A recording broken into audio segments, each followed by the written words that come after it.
ಶ್ರೀ ಗುರುಭ್ಯೋ ನಮಃ. ಸದ್ಗುರು ಶ್ರೀ ಸಾಯಿದೇವಾಯ ನಮಃ. ಕನ್ನಡ ನಾಡಿನ ಸಮಸ್ತ ವೀಕ್ಷಕರಿಗೆ ನಮ್ಮ ಈ ಒಂದು ಸನ್ಮಾರ್ಗ ದರ್ಶನ ಚಾನಲ್ಗೆ ಸ್ವಾಗತ. ವೀಕ್ಷಕರೇ, ಇವತ್ತಿನ ಈ ಒಂದು ವಿಡಿಯೋದಲ್ಲಿ ನಾನು ನಿಮಗೆ ಫೆಬ್ರವರಿ 1 ತಾರೀಕು ಬರ್ತಕ್ಕಂತಹ ವಿಶೇಷವಾದಂತಹ ಭರತ ಹುಣ್ಣಿಮೆಯ ದಿನ ಹೆಣ್ಣು ಮಕ್ಕಳು ಏನೆಲ್ಲ ಮಾಡಿದ್ರೆ ಮನೆಯಲ್ಲಿ ಲಕ್ಷ್ಮಿ ಆಗಮನ ಆಗುತ್ತೆ, ಅದೃಷ್ಟ ಅಂತಕ್ಕಂಥದ್ದು ಅವ್ರ ಜೀವನದಲ್ಲಿ ಯಾವತ್ತೂ ಕೂಡ ಬಿಟ್ಟು ಬಿಡದೆ ಅವ್ರನ್ನ ಬೆನ್ನು ಹತ್ತುತ್ತೆ ಅನ್ನೋದನ್ನು ಈ ಒಂದು ವಿಡಿಯೋದಲ್ಲಿ ತಿಳಿಸ್ಕೊಡ್ತೀನಿ. ಅದಕ್ಕಿಂತ ಮುಂಚೆ ನಮ್ಮ ಈ ಒಂದು ಚಾನಲ್ನ ಲೈಕ್ ಮಾಡಿ ಮತ್ತು ಸಬ್ಸ್ಕ್ರೈಬ್ ಮಾಡ್ಕೊಳ್ಳಿ. ವೀಕ್ಷಕರೇ, ನಿಮ್ಮ ಜೀವನದಲ್ಲಿ ಇರ್ತಕ್ಕಂಥ ಯಾವುದೇ ಸಮಸ್ಯೆಗಳು, ಎಷ್ಟೋ ಪುರೋಹಿತರ ಬಳಿ, ಜ್ಯೋತಿಷ ಬಳಿ ಸಾಕಷ್ಟು ಪೂಜೆಗಳನ್ನು, ಹೋಮ ಹವನಗಳನ್ನ ಮಾಡಿದ್ರೂ ಕೂಡ ಸಮಸ್ಯೆ ನಿವಾರಣೆ ಕಂಡಿರೋದಿಲ್ಲ. ಅದಕ್ಕೆಲ್ಲ ಸೂಕ್ತ ಪರಿಹಾರ ಏನು ಗುರುಗಳೇ ಅಂತ ಸಾಕಷ್ಟು ವ್ಯಕ್ತಿಗಳು ಕೇಳಿದರೆ, ಸೂಕ್ತ ಪರಿಹಾರ ಹೇಗೆ ಪಡ್ಕೊಳ್ಳೋದು ಗುರುಗಳೇ, ನಿಮ್ಮನ್ನು ಭೇಟಿಯಾಗೋದು ಹೇಗೆ, ಅಥವಾ ನಿಮ್ಮನ್ನು ನೇರ ಸಂದರ್ಶನ ಮಾಡ್ಬೋದು ಅಂತ ಕೇಳಿದ್ರೆ ಎಷ್ಟೋ ವ್ಯಕ್ತಿಗಳಿಗೆ ಏನಪ್ಪ ಉತ್ತರ ಅಂದರೆ, ನಮ್ಮ ಸ್ಕ್ರೀನಲ್ಲಿ ಕಾಣ್ತಿರೋ ಆ ನಂಬರ್ಗೆ ಕರೆ ಮಾಡಿ ಅಪಾಯಿಂಟ್ಮೆಂಟ್ನ ತೆಗೆದುಕೊಂಡು ನನ್ನ ನೇರವಾಗಿ ಭೇಟಿ ಆಗ್ಬೋದು. ನಿಮ್ಮ ಎಲ್ಲ ಸಮಸ್ಯೆಗಳು ಕೂಡ ಪರಿಹಾರನ ಪಡ್ಕೋಬೋದಾಗುತ್ತೆ. ಮೊದಲನೇದಾಗಿ ಭರತ ಹುಣ್ಣಿಮೆಯ ದಿನ ನೀವು ಏನಪ್ಪ ಮಾಡಬೇಕು ಅಂತಂದರೆ, ಹೊಸ್ತಿಲ ಬಳಿ ಬೆಳಗ್ಗೆ ಎದ್ದ ತಕ್ಷಣ ನಿಮ್ಮ ದಿನದ ಕೈಂಕರ್ಯಗಳನ್ನ ಮುಗಿಸ್ಕೊಂಡು, ಸ್ನಾನ ಇತ್ಯಾದಿಗಳನ್ನ ಮುಗಿಸ್ಕೊಂಡು ಬಂದು ಶುಭ್ರವಾದ ನಂತರ ಮನೆಯ ಮುಂದೆ ರಂಗೋಲಿಯನ್ನು ಬಿಡಬೇಕಾಗುತ್ತೆ. ಮನೆಯ ಮುಖ್ಯ ದ್ವಾರವನ್ನು ಶುಚಿಗೊಳಿಸಿ ಅದಕ್ಕೆ ಅರಿಶಿಣ ಮತ್ತು ಕುಂಕುಮದಿಂದ ಅಲಂಕರಿಸಬೇಕಾಗುತ್ತೆ. ಇದನ್ನು ಮಾಡೋದ್ರಿಂದ ಮನೆಯಲ್ಲಿ ಇರ್ತಕ್ಕಂಥ ದಾರಿದ್ರ್ಯ ಲಕ್ಷ್ಮಿ ಹೋಗುವಂಥ ವಿಚಾರ ಆಗುತ್ತೆ.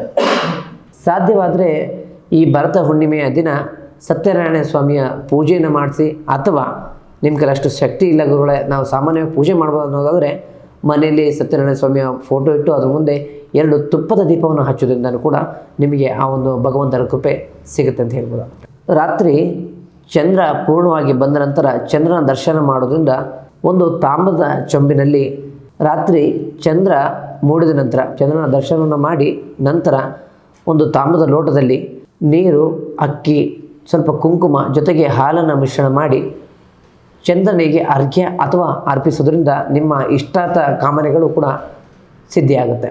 ಮುಖ್ಯವಾಗಿ ಹುಣ್ಣಿಮೆಯ ದಿನ ಬಡವರಿಗೆ ಅಥವಾ ನಿರ್ಗತಿಗರಿಗೆ ಅಕ್ಕಿ, ಸಕ್ಕರೆ ಅಂದರೆ ಬಿಳಿಯ ಪದಾರ್ಥವನ್ನು, ಬಿಳಿ ಬಣ್ಣದ ಪದಾರ್ಥವನ್ನು ದಾನವಾಗಿ ಕೊಡೋದ್ರಿಂದ ನಿಮ್ಮ ಸಕಲ ಸಮಸ್ಯೆಗಳು, ಸಕಲ ನೆಗೆಟಿವಿಟಿಗಳೆಲ್ಲ ಹೋಗಿ ಪಾಸಿಟಿವ್ ಮೈಂಡ್ಸೆಟ್ ನಿಮ್ಮದಾಗುತ್ತೆ ಮತ್ತು ಧನಾಗಮನ ಆಗುತ್ತೆ ಅಂತ ಹೇಳ್ಬೋದಾಗುತ್ತೆ. ಇನ್ನು ಸಂಜೆ ಸಮಯದಲ್ಲಿ ತುಳಸಿ ದೇವಿಗೆ ವಿಶೇಷವಾದಂಥ ಪೂಜೆಯನ್ನು ಮಾಡಿ 11 ಪ್ರದಕ್ಷಿಣೆ ಹಾಕೋದ್ರಿಂದ ಮುತ್ತೈದೆತನ ಅಂದರೆ ಮಾಂಗಲ್ಯ ಅಭಿವೃದ್ಧಿ ಆಗುತ್ತೆ. ನಿಮ್ಮ ಯಜಮಾನರ ಅಥವಾ ನಿಮ್ಮ ಗಂಡನ ಆಯಸ್ಸು ವೃದ್ಧಿ ಆಗುತ್ತೆ. ಮಾಂಗಲ್ಯಕ್ಕೆ ಒಂದು ಹೊಸ ಶಕ್ತಿ ಸಿಗುತ್ತೆ ಅಂತ ಹೇಳ್ಬೋದಾಗುತ್ತೆ. ಜೊತೆಗೆ ಈ ದಿನ ಏನೆಲ್ಲ ತಪ್ಪು ಕೆಲಸಗಳನ್ನು ಮಾಡ್ಬೋದು ಅಂತಂದರೆ, ಮನೆಯಲ್ಲಿ ಯಾವುದೇ ರೀತಿ ಕಲಹಗಳು, ಜಗಳಗಳು, ಜೋರು ಧ್ವನಿಯಲ್ಲಿ ಮಾತಾಡೋದು ಮಾಡಬಾರ್ದು.